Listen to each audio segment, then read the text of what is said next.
Be it struggle, be it strife, breath will ease. Breathing slowly, breathing smoothly, breathing freeze. Greetings, beloveds. This is Amy Caryn Johnson, the Earth Channel, here with you today with another message about the energies for this week, looking in particular at human design and that form of astrology, the synthesis of which I call Vedic human design, and with a channeled message, of course, from Gaia, Mother Earth.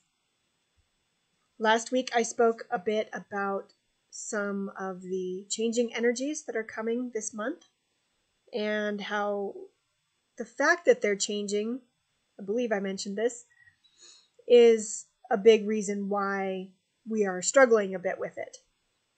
Just the change alone, regardless of what it's changing from and to, can be difficult to deal with. I will share with you the chart that will be active at the end of this week. And the main change I'll cover quickly now before getting into the channeled message is that the nodes of the moon, the north and south nodes of the moon, which in Vedic astrology we call Rahu and Ketu, are not only changing signs but also changing gates, hexagrams. So human design, in case you're new to my channel, combines astrology and this sort of 9-center chakra system with the 64 hexagrams of the I Ching. And so when I say gates, they are the 64 gates formed by those hexagrams and their placement in these different centers, as well as overlaid on the zodiac.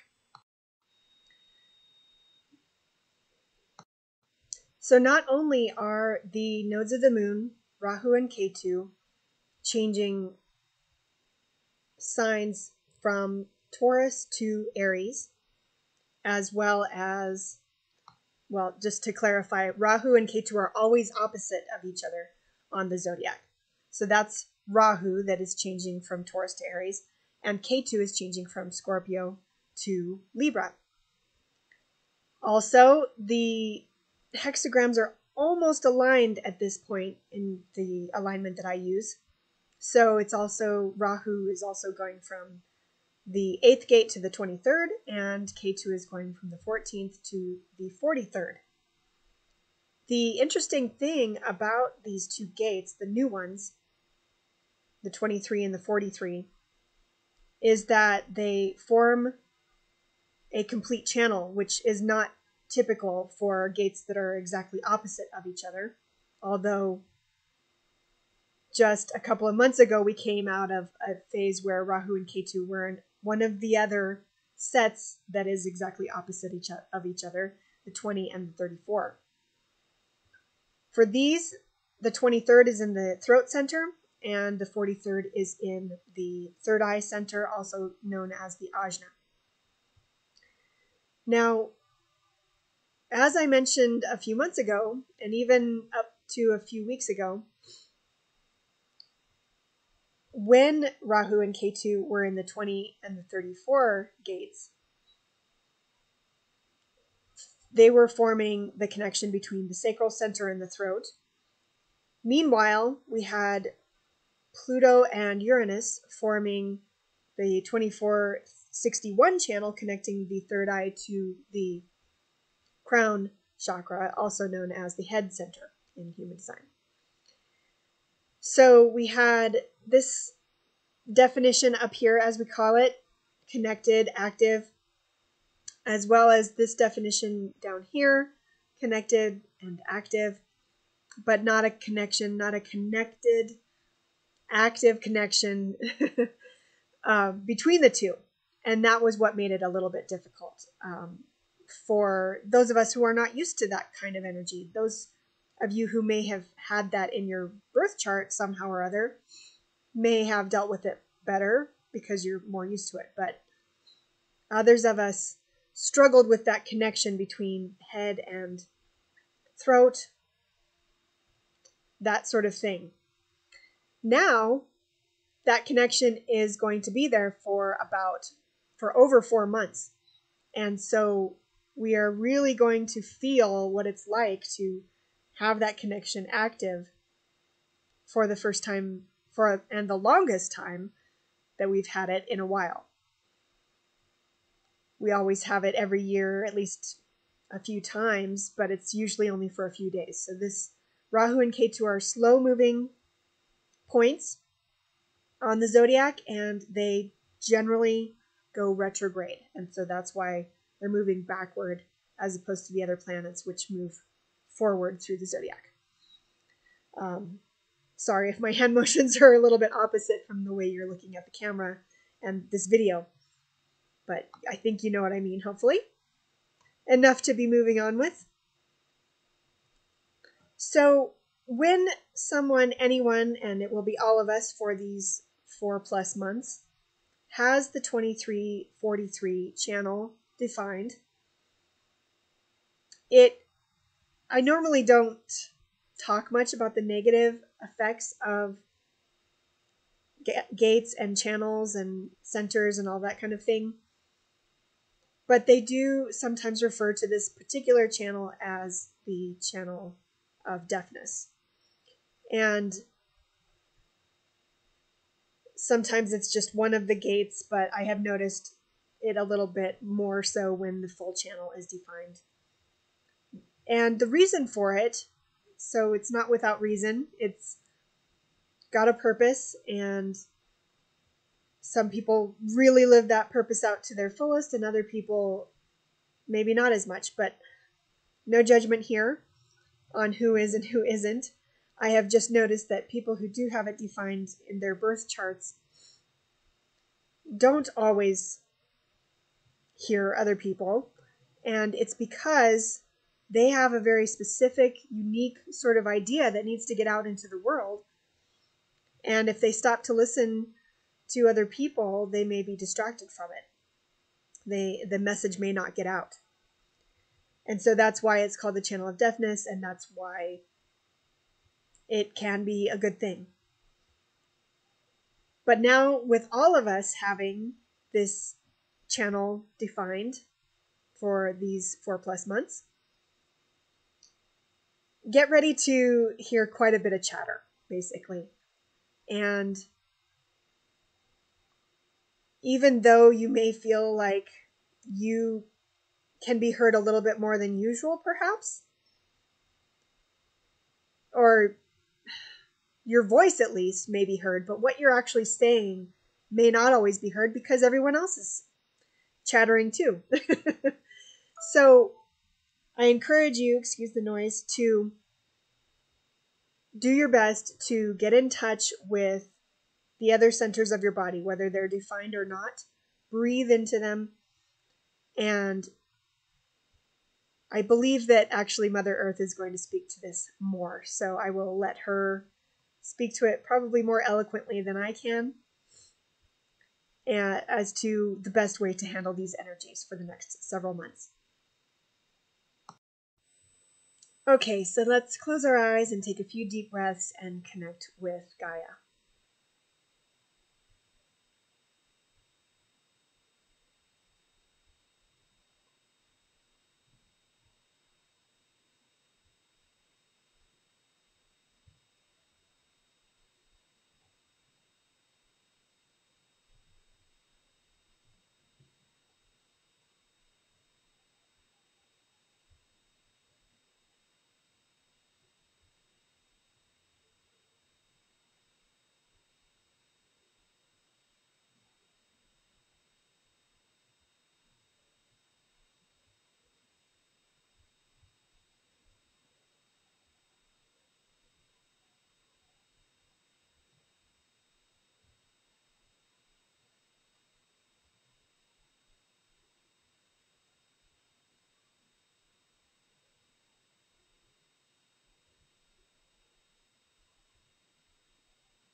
Hello, this is Gaia. As Amy spoke of in the beginning of this video,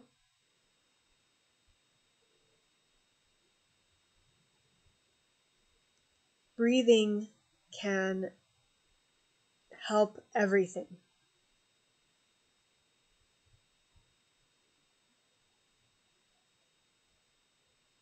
When you are going through something stressful, experiencing stress for any reason, you may begin to feel as though you cannot fully breathe.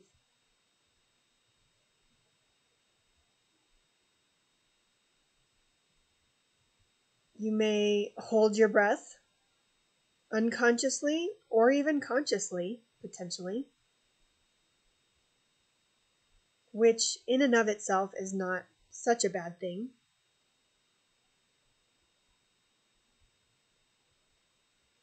But what can be difficult and not so helpful is when you, for an extended period, breathe shallowly.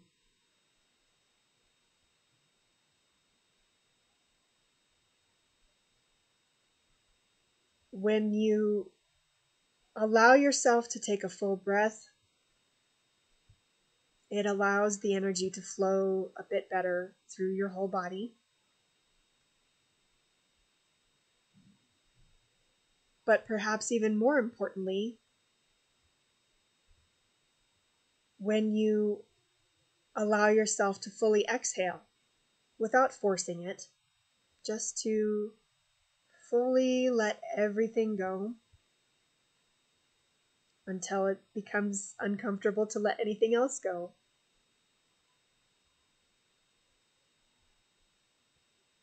You can take a much fuller breath when you do that.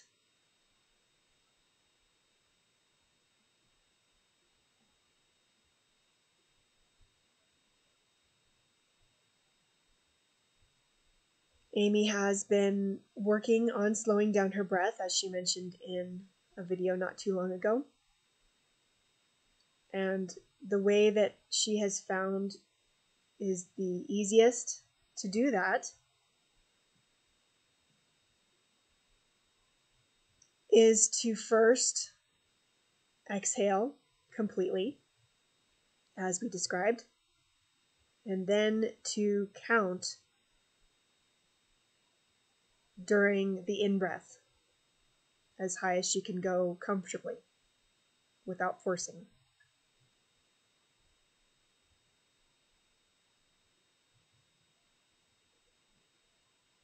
For example, right now, as she is sitting and mostly still, when she breathed in, she could count to 10. It wasn't necessarily seconds, but a slightly quicker count to 10.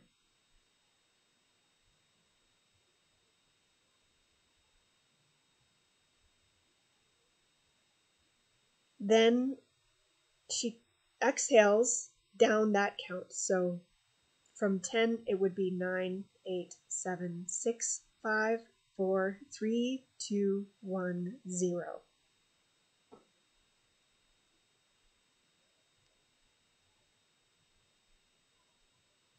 And sometimes she goes a little past 0, perhaps, but she usually finds then that in the next in-breath, she can breathe in for at least one more count, to 11, for example.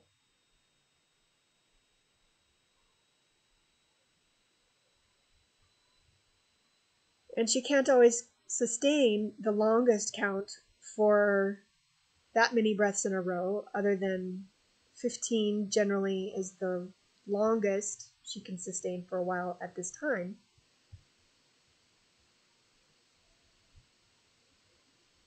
But just the practice of slowing down the breath that much, even for a short time, is enough to get her into a state of mind where she is able to let the stress go.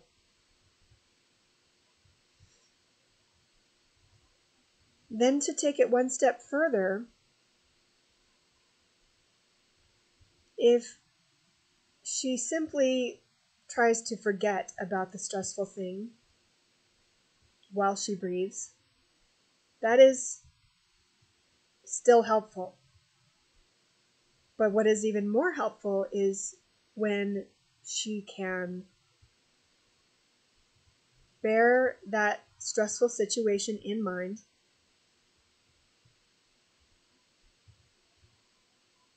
and breathe even while holding it in her mind. Breathe more slowly, breathe more fully, both on the inhale and the exhale. Sometimes it is possible to still count while she is thinking about this thing. Sometimes the thinking of it makes it harder to count.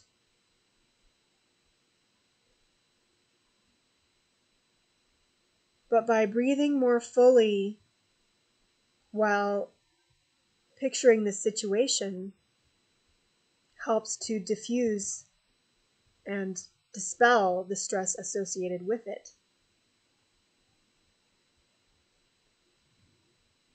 Especially if it is something where she will experience it in the future or something that will be repeated into the future. She can then face that situation with much more ease, much more peace, level-headedness, equanimity, equanimity.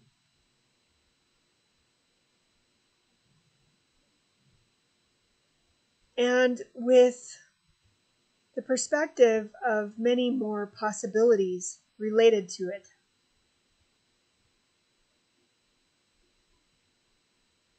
Possibilities for how to handle it, deal with it,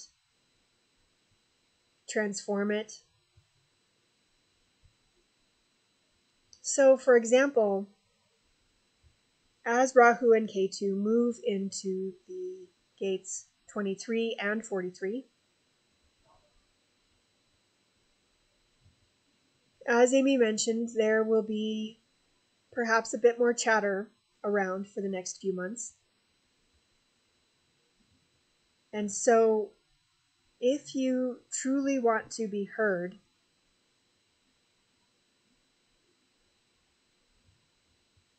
we invite you to breathe into the center that has most to do with whatever subject matter you would like to be heard about.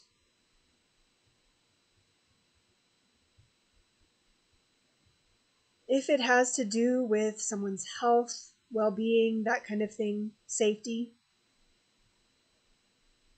that's a good time to breathe into your center of intuition.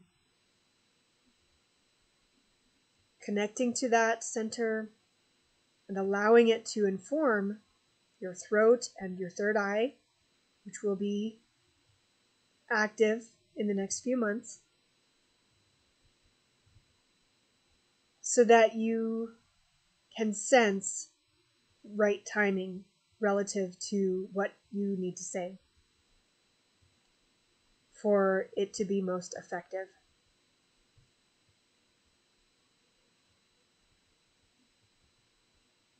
Or one other example, if you need to express something relative to creative energy, creative work,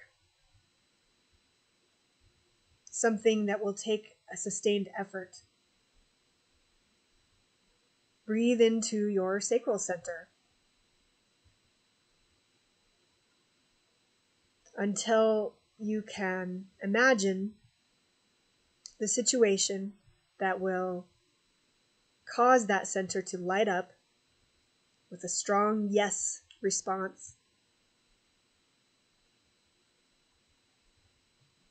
For some of you, that might be quite easy.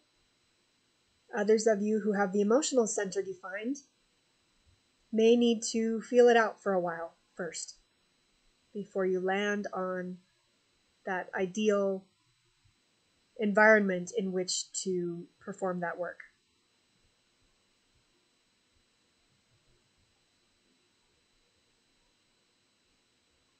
So you get the idea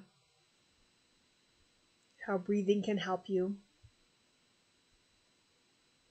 And ease you into the changes that are happening right now.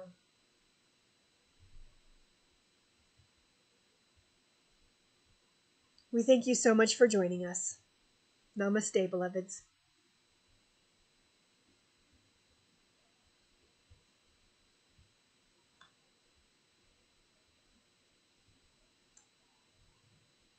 I could have sworn that that was a much shorter message, but I guess I may have spoken a bit more at the beginning already. I think that's all that we needed to share today. Thank you so much for subscribing to my channel, clicking the bell button to be notified when new videos come out, and for hitting the like button. I greatly appreciate your support for making these videos, which obviously are at no charge to you. If you would like to have these messages sent to your inbox, you can sign up at amycarynjohnson.com, AMyCarynJohnsson.com, and you will receive a free gift when you sign up there as well. I hope you all have a wonderful week. When you run, when you fight, breath is there, to lift up, to let go, to repair.